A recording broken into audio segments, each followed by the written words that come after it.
ఒక digital marketer రోజుకు ₹1,00,000 ads మీద ఖర్చు పెడుతున్నాడు అనుకుందాం. అది చాలా పెద్ద మొత్తమే. అవును, ఫేస్బుక్, ఇన్స్టాగ్రామ్లో యాడ్ వేల మందికి కనిపిస్తోంది. క్లిక్స్ కూడా వర్షంలో కురుస్తున్నాయి. వినడానికి అంత అద్భుతంగా ఉంది కదా. కరెక్ట్. అబ్బా, అంతా సెట్ అయిపోయిందనుకునే లోపు సాయంత్రానికి లెక్క చూసుకుంటే ఒక్కటంటే ఒక్క వస్తువు కూడా అమ్మడవలేదు. ఓ, అంటే అక్షరాల ఆ ₹1,00,000 బూడిదలో పోసిన పన్నీరైపోయాయన్నమాట. ఎగ్జాక్ట్లీ. అసలు ఎక్కడ తప్పు జరుగుతోంది? డిజిటల్ అడ్వర్టైజింగ్ అనేది కేవలం అందమైన బొమ్మలు గీయడం, ఆకర్షణీయమైన పదాలు రాయడం మాత్రమే కాదు. అదొక పక్కా డేటా గేమ్. అవును, నంబర్స్ మాట్లాడతాయంటారు కూడా. ఖచ్చితంగా. ఈరోజు ద డీప్ డైవ్లో మనం చేయబోయే ఈ లోతైన విశ్లేషణకు మూలమిదే. మన ముందున్న సోర్స్ మెటీరియల్స్ అంటే ఈ డిజిటల్ అడ్వర్టైజింగ్ క్యాంపెయిన్ ఆప్టిమైజేషన్ మరియు ఇంటర్వ్యూ గైడ్లు పరిశీలిస్తున్నాం. ఈ మెట్రిక్స్ పర్ఫార్మెన్స్ మాస్టరీకి సంబంధించిన డాక్యుమెంట్లు చాలా ఇంట్రెస్టింగ్గా ఉన్నాయి. అవును. సో ఈరోజు మన మిషన్ ఏంటంటే యాడ్స్ రన్ చేసేటప్పుడు ఎదురయ్యే సమస్యలను ఎలా గుర్తించాలి, అంటే ఈ హై సిపిఎం లేదా లో సిటిఆర్ లాంటి రెడ్ ఫ్లాగ్స్ కనిపించినప్పుడు వాటిని ఎలా సాల్వ్ చేయాలి అని. బేసిక్గా డేటాను అర్థం చేసుకుని ఒక ప్రొఫెషనల్ డిజిటల్ మార్కెటర్లా ఎలా ఆలోచించాలి అనేది మనం చూడబోతున్నాం. రైట్. సరే, దీన్ని కాస్త వివరంగా విడదీసి చూద్దాం. అసలు ఈ యాడ్ డెలివరీలో బడ్జెట్ ఎలా కాలిపోతుందో అర్థం చేసుకోవాలంటే ముందు అల్గోరిథం మనల్ని ఎలా చార్జ్ చేస్తుందో తెలుసుకోవాలి కదా. ఎగ్జాక్ట్లీ. మన సోర్సెస్ ప్రకారం చూస్తే ఈ ఇంప్రెషన్స్ పదే పదే రావడం వెనుక ఒక పెద్ద ఉచ్చు ఉందనే విషయం స్పష్టమవుతోంది. అవును, అదొక పెద్ద ట్రాప్. అసలు సాధారణంగా ఈ ఇంప్రెషన్స్ అలాగే రీచ్ లాంటివి చాలా బేసిక్ మెట్రిక్స్ అని అందరూ అనుకుంటారు. అంటే ఒక యాడ్ ఎంతమందికి వెళ్తోంది అనేది డెలివరీ మెట్రిక్స్ అయితే దానికి ఎంత వడ్డిస్తున్నారనేది కాస్ట్ మెట్రిక్స్ కదా. అవును, చాలా మంది మార్కెటర్లు నా ఇంప్రెషన్స్ లక్షల్లో ఉన్నాయని సంబరపడిపోతుంటారు. కానీ ఆ డేటాను లోతుగా తవ్వి చూస్తే అసలు నిజం బయటపడుతుంది. ఈ ఇంప్రెషన్స్ మరియు రీచ్ మధ్యున్న వ్యత్యాసాన్ని వెడమర్చి చెప్పడానికి నాకో ఉదాహరణ గుర్తొస్తుంది. చెప్పండి. ఒక సినిమా పోస్టర్ని నేను రోజు ఆఫీస్కి వెళ్లేటప్పుడు దారిలో 10 సార్లు చూశాను అనుకుందాం. ఓకే. ప్లాట్ఫామ్ లెక్కల ప్రకారం అది 10 ఇంప్రెషన్స్. కానీ ఆ పోస్టర్ చూసిన వ్యక్తిని నేనొక్కడ్నే కాబట్టి అక్కడ రీచ్ కేవలం 1 మాత్రమే కదా. సరిగ్గా పట్టుకున్నారు. అంటే మనం 10 మందికి యాడ్ చూపించామని డబ్బులు కడుతున్నాం, కానీ ఒకే వ్యక్తికి 10 సార్లు చూపించి బడ్జెట్ వేస్ట్ చేస్తున్నాం. అవును, ఇక్కడ అత్యంత ఆశ్చర్యకరమైన విషయమేమిటంటే అల్గారిథంలు ఈ ఫ్రీక్వెన్సీని మనకంటే ముందుగానే పసిగడతాయి. ఫ్రీక్వెన్సీ అంటే ఒకే వ్యక్తికి ఒక యాడ్ ఎన్నిసార్లు కనిపిస్తుందో చెప్పేదే కదా. కరెక్ట్. మన సోర్సెస్ ప్రకారం ఈ ఫ్రీక్వెన్సీ 4 నుండి 6 దాటిందంటే ఆడియన్స్లో యాడ్ ఫటీగ్ మొదలైనట్లే. Ad fatigue? అవును, అంటే ఆ యాడ్ చూసి చూసి వాళ్లకు విపరీతమైన విసుగొచ్చేస్తుంది. ఆ స్క్రీన్ మీద ఆ రంగులు కనిపించగానే మెదడు ఆటోమేటిక్గా దాన్ని స్కిప్ చేసేలా ట్యూన్ అయిపోతుంది. అంటే ఒక బ్లైండ్ స్పాట్ క్రియేట్ అవుతుందన్నమాట. అయితే ఇక్కడ నాకొక సందేహం ఉంది. అడగండి. ఆడియన్స్ స్కిప్ చేస్తే చేశారు, ప్లాట్ఫామ్ ఎందుకు మనల్ని పెనాల్టీ వేస్తుంది? వాళ్ళకెలాగో డబ్బులొస్తున్నాయి కదా. అక్కడే ఉంది అసలు లాజిక్. ఫేస్బుక్ లేదా గూగుల్ లాంటి ప్లాట్ఫామ్స్కు యూజర్ ఎక్స్పీరియన్స్ అనేది చాలా ముఖ్యం, ప్రాణం లాంటిది. రైట్. ఒక యాడ్ వల్ల జనాలు విసుక్కుని యాప్ క్లోజ్ చేస్తే అది ప్లాట్ఫామ్కే నష్టం కదా. అందుకే ఫ్రీక్వెన్సీ పెరిగి ఆడియన్స్ ఆ యాడ్ను ఇగ్నోర్ చేయడం మొదలుపెట్టగానే అల్గోరిథం ఆ క్రియేటివ్ రెలెవెన్స్ స్కోర్ను తగ్గించేస్తుందా? ఎగ్జాక్ట్లీ. రెలెవెన్స్ స్కోర్ పడిపోగానే ఆటోమేటిక్గా యాక్షన్ పూల్లో మన యాడ్ను పుష్ చేయడానికి ప్లాట్ఫామ్ ఎక్కువ డబ్బులు డిమాండ్ చేస్తుంది. ఓహో, అదే ఈ హై సిపిఎం రూపంలో మనం కనిపిస్తుందన్నమాట. అవును, 1000 ఇంప్రెషన్స్కు అయ్యే ఖర్చు అమాంతం పెరిగిపోతుంది. దీనికి ఏకైక పరిష్కారం ఆ పాత క్రియేటివ్ను ఆపేసి కొత్త వీడియో లేదా ఇమేజ్తో ఫ్రెష్ అపీల్ తీసుకురావడం.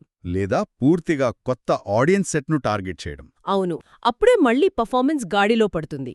అంటే యాడ్ కంటికి ఇంపాక్ట్ ఇవ్వడం ఆగిపోగానే బడ్జెట్కు చిల్లుపడటం మొదలవుతోంది. చాలా ఆసక్తికరం. ఇది కేవలం యాడ్ డెలివరీ వరకే. కరెక్ట్. సరే, యాడ్ ఫ్రెష్గా ఉంది, రీచ్ బాగుంది, బడ్జెట్ కూడా కరెక్ట్గానే ఖర్చవుతుంది అనుకుందాం. ఆ తర్వాత జనాలు ఎలా రియాక్ట్ అవుతున్నారు అనే యాక్షన్ ఫేస్కి మనం వెళ్ళాలి కదా. ఖచ్చితంగా. డెలివరీ దాటాక అదే ముఖ్యమైన స్టెప్. ఒక యాడ్ ఎంత పదునుగా ఉందో చెప్పే అసలైన మెట్రిక్ ఈ సిటిఆర్ అంటారు కదా, క్లిక్ త్రూ రేట్. ఇక మన యాడ్ సూపర్ హిట్ అయినట్టే కదా. ఇది డిజిటల్ అడ్వర్టైజింగ్ ప్రపంచంలో ఎక్కువ మంది పడే మరో పెద్ద భ్రమ. అవునా? కాదా? కాదు. సిటిఆర్ బాగున్నంత మాత్రాన క్యాంపెయిన్ సక్సెస్ అయినట్టు అస్సలు కాదు. ఓహ్, ఎందుకలా? క్లిక్స్ వస్తున్నాయి గదా! సిటిఆర్ అనేది కేవలం ఒక ఇంటెంట్ సిగ్నల్ మాత్రమే. అంటే మీరొక మంచి క్యూరియాసిటీని క్రియేట్ చేశారు లేదా ఒక క్యాచీ హెడ్లైన్ వాడారు. జనాలు ఆసక్తితో క్లిక్ చేశారు. ఓకే. కానీ ఆ క్లిక్ తర్వాత వాళ్ళు ల్యాండ్ అయ్యే పేజీ మీద అసలు కథ ఆధారపడి ఉంటుంది. మన డాక్యుమెంట్లు ఈ landing page drop of rate గురించి చాలా స్పష్టంగా హెచ్చరిస్తున్నాయి. డ్రాప్ ఆఫ్ రేట్ అంటే క్లిక్ చేసిన తర్వాత వెబ్సైట్ స్లోగా లోడ్ అవడం వల్ల జనాలు వెనక్కి వెళ్ళిపోవడం లాంటిదా? అది ఒక కారణం మాత్రమే. వెబ్సైట్ స్పీడ్ ఎంత ముఖ్యమో ఇంటెంట్ మిస్మ్యాచ్ కూడా అంతే ప్రమాదకరం. ఇంటెంట్ మిస్‌మ్యాచ్ అంటే? ఉదాహరణకు యాడ్లో 70% భారీ డిస్కౌంట్ అని పెద్ద అక్షరాలతో రాశారనుకుందాం. సిటిఆర్ ఆకాశాన్ని తాకుతుంది. జనాలు ఎగబడి క్లిక్ చేస్తారు. అవును. కానీ క్లిక్ చేసే వెబ్సైట్లోకి వెళ్ళాక ఆ డిస్కౌంట్ ఎక్కడా కనిపించకపోతే, లేదా కేవలము ఒక పనికిమాలిన ప్రాడక్ట్ మీద మాత్రమే ఆ డిస్కౌంట్ ఉంటే, ఓహో, వెంటనే కస్టమర్ నమ్మకం కోల్పోయి బౌన్స్ అయిపోతాడు. క్లిక్స్కి డబ్బులు కట్ అవుతాయి, కానీ లీడ్స్ రావు గదా? ఎగ్జాక్ట్లీ. ట్రాఫిక్ బాగుంటుంది కానీ కన్వర్షన్ రేట్ దారుణంగా పడిపోతుంది. వావ్! అంటే సిటిఆర్ ఎక్కువగా ఉండి కన్వర్షన్ తక్కువగా ఉందంటే బేసిక్గా యాడ్లో చేసిన ప్రామిస్ని వెబ్సైట్లో నిలబెట్టుకోలేకపోతున్నామని అర్థం. ఖచ్చితంగా. ల్యాండింగ్ పేజీలో కొన్ని ట్రస్ట్ ఎలిమెంట్స్ ఉండాలి. కస్టమర్ రివ్యూలు, స్పష్టమైన ప్రైసింగ్, అలాగే ఈజీగా అర్థమయ్యేలా ఉండే ఫామ్స్. ఇవన్నీ ఉంటేనే ఒక క్లిక్ లీడ్గా మారుతుంది. అవును. ఇది మొదటి సమస్య. ఇక మన సోర్సెస్ ప్రస్తావిస్తున్న రెండో పెద్ద సమస్య ఇంకోటుంది. లీడ్స్ వస్తాయి, ఫామ్స్ ఫిల్ చేస్తారు, కానీ సేల్స్ జరగవు. అరే, లీడ్స్ వచ్చినా సేల్స్ ఎందుకు జరగవు? దీనికి కారణం యాడ్ కాదు, సేల్స్ ఫనల్. వచ్చిన లీడ్ క్వాలిటీ సరిగా లేకపోవడం, లేదా వాళ్లను సేల్స్ టీమ్ సరైన సమయంలో ఫాలో అప్ చేయకపోవడం దీనికి కారణం కావచ్చు. ఓహో, అందుకే ఒక లీడ్కు అయ్యే ఖర్చు అంటే సిపిఎల్ తగ్గాలంటే టార్గెటింగ్, క్రియేటివ్స్తో పాటు ల్యాండింగ్ పేజ్ కూడా పర్ఫెక్ట్గా ఉండాలని చెప్పొచ్చు. అవును. పైన యాడ్ క్రియేటివ్ ఎంత బాగుండాలో కింద సేల్స్ ప్రాసెస్ కూడా అంతే బలంగా ఉండాలి. ఇదంతా వింటుంటే ఒక పెద్ద చైన్ రియాక్షన్ లాగా అనిపిస్తోంది. ఎక్కడ ఏ చిన్న లింక్ తెగిపోయినా మొత్తం క్యాంపెయిన్ కుప్పకూలిపోతుంది గదా? అవును. ప్రతి స్టెప్ ఇంపార్టెంటే. అయితే ఇన్ని రకాల మెట్రిక్స్ గాల్లో ఎగురుతున్నప్పుడు ఒక క్యాంపెయిన్ ఆగిపోతే ఎక్కడ తప్పు జరిగిందో ఖచ్చితంగా కనిపెట్టడం ఎలా? బ్లైండ్గా ఏదో ఒకటి మార్చేయకూడదు. అవును, ఒక సైంటిఫిక్ పద్ధతిలో సమస్యను పసిగట్టాలి. ఇక్కడే మనం మన సోర్సెస్లో ఉన్న ఆ బ్రహ్మాస్త్రం గురించి మాట్లాడుకోవాలి. ఖచ్చితంగా. ట్రబుల్ షూటింగ్లో ఆ గోల్డెన్ రూల్ అనేది ప్రతి మార్కెటర్కు కంఠదా రావాల్సిన ఒక ఫార్ములా. క్యాంపెయిన్ ఫెయిల్ అవ్వగానే కంగారుపడి బడ్జెట్లు మార్చేయడం, యాడ్స్ ఆపేయడం లాంటివి చేయకూడదు కదా? అస్సలు చేయకూడదు. ఒక పద్ధతి ప్రకారం వెళ్ళాలి. మొదటి దశ అసలు జనాలకు యాడ్ చేరట్లేదా అని చూడాలి. నో రీచ్ అన్నమాట. అలాంటప్పుడు ఏం చేయాలి? వెంటనే సిపిఎం చెక్ చేయాలి. సిపిఎం మరీ ఎక్కువగా ఉందంటే బహుశా ఎంచుకున్న ఆడియన్స్ సైజ్ చాలా తక్కువగా ఉండుండొచ్చు. దాన్ని పెంచాలి. ఓకే, రెండో దశ. యాడ్ వెళ్తోంది కాని క్లిక్స్ రావట్లేదనుకుందాం. అప్పుడు సిటిఆర్ చెక్ చేయాలి. యాడ్ అటెన్షన్ గ్రాబ్ చేయట్లేదు కాబట్టి కొత్త క్రియేటివ్స్ వాడాలి. రైట్. మూడో దశ. క్లిక్స్ వస్తున్నాయి కానీ రేటు విపరీతంగా కట్ అవుతోంది. దీన్ని కాస్ట్లీ క్లిక్స్ అంటారు కదా? అవును. అప్పుడు సిపిసి చెక్ చేయాలి. ఒక క్లిక్కి అయ్యే ఖర్చనమాట. దీనికి కారణం లో సిటిఆర్ లేదా రాంగ్ ఆడియన్స్ను టార్గెట్ చేయడం అయ్యుండొచ్చు. ఓహో, నాలుగో దశ. క్లిక్స్ వస్తున్నాయి కానీ లీడ్స్ రావట్లేదా? అప్పుడు ఏ మెట్రిక్ చూడకూడదు, నేరుగా ల్యాండింగ్ పేజీ చెక్ చేయాలి. అక్కడే డ్రాప్ అయిపోతున్నారు. గ్రేట్. ఇక ఐదో దశ. సేల్స్ వస్తున్నాయి కానీ లాభం రావట్లేదా? అప్పుడు ఈ రోయాస్ చెక్ చేయాలి గదా? అవును. Return on add spend. బహుశా ప్రాడక్ట్ ప్రైసింగ్ మార్చుకోవాల్సొస్తుంది. ఈ లాజిక్ భలే ఉంది. దీన్ని ఒక నీళ్ల పైపులాగా ఊహించుకోవచ్చు అనిపిస్తుంది. నీళ్ల పైపా అంటే ఎలా? పైన ఓవర్ హెడ్ ట్యాంక్ ఉంది, కింద ఇంట్లో ట్యాప్ తిప్పితే నీళ్లు రావట్లేదు. ఎక్కడో లీకేజ్ ఉందని అర్థం. కరెక్ట్. అప్పుడు కింద ట్యాప్ విరగ్గొట్టడం కాకుండా పైనుంచి కింద వరకు ఒక్కో జాయింట్ చెక్ చేసుకుంటూ రావాలి కదా? అవును. ఫ్లో ఎక్కడ ఆగిందో చూడాలి. మొదటి జాయింట్ రీచ్ అంటే అసలు ట్యాంక్లో నీళ్లు ఉన్నాయా లేదా అని. రెండో జాయింట్ క్లిక్, మూడో జాయింట్ లీడ్, నాలుగో joint sale. Oh, that is a great analogy. పైన అసలు నీళ్లే లేనప్పుడు కింద ల్యాండింగ్ పేజీ అనే ట్యాబ్ దగ్గర కూర్చుని రిపేర్ చేస్తే లాభమేముంది? ఎక్కడైతే ప్రవాహం ఆగిపోయిందో కరెక్ట్గా ఆ జాయింట్ని ఫిక్స్ చేస్తేనే అసలు ప్రాబ్లం ఎక్కడుందో దొరుకుతుంది. దీని మనం విశాలమైన కోణంలో చూస్తే ఇంటర్వ్యూలలో సెలెక్టర్లు అభ్యర్థుల నుంచి ఆశించే ఒక కిల్లర్ లైన్ గురించి మన గైడ్లలో స్పష్టంగా రాసి ఉంది. కిల్లర్ లైన్ ఏంటది? సమస్యను విశ్లేషించేటప్పుడు ఎప్పుడూ ముందు డెలివరీ మెట్రిక్స్, ఆ తర్వాత పర్ఫార్మెన్స్ మెట్రిక్స్, చివరగా కన్వర్షన్ మెట్రిక్స్ చెక్ చేస్తే అసలు ప్రాబ్లం దొరికిపోతుంది అని చెప్పడం. వావ్! డెలివరీ, పర్ఫార్మెన్స్, కన్వర్షన్ ఈ క్రమపద్ధతిని ఫాలో అయ్యేవారే నిజమైన డేటా సైంటిస్ట్లుగా అడ్వర్టైజింగ్ని హ్యాండిల్ చేయగలరు. ఖచ్చితంగా. గ్రేట్! సమస్యలను ఎలా పసిగట్టాలో చాలా స్పష్టంగా అర్థమైంది. మరి అంత బాగా పనిచేస్తున్నప్పుడు లేదా ఒక కొత్త క్యాంపెయిన్ లాంచ్ చేసినప్పుడు అసలు వ్యూహం ఎలా ఉండాలి? ఇక్కడే స్ట్రాటజీ అండ్ స్కేలింగ్ గురించి మాట్లాడుకోవాలి. మన సోర్సెస్ ఒక వార్నింగ్ ఇస్తున్నాయి. ఎలాంటి వార్నింగ్? కొత్త క్యాంపెయిన్ స్టార్ట్ చేసిన మొదటి 3 రోజులు అందులో నష్టం వస్తున్నా సరే ఎలాంటి మార్పులు చేయకూడదు అని. వెయిట్! నా బడ్జెట్ కాలిపోతుంటే నేను చేతులు కట్టుకుని ఎలా కూర్చుంటాను? అది కష్టం కదా?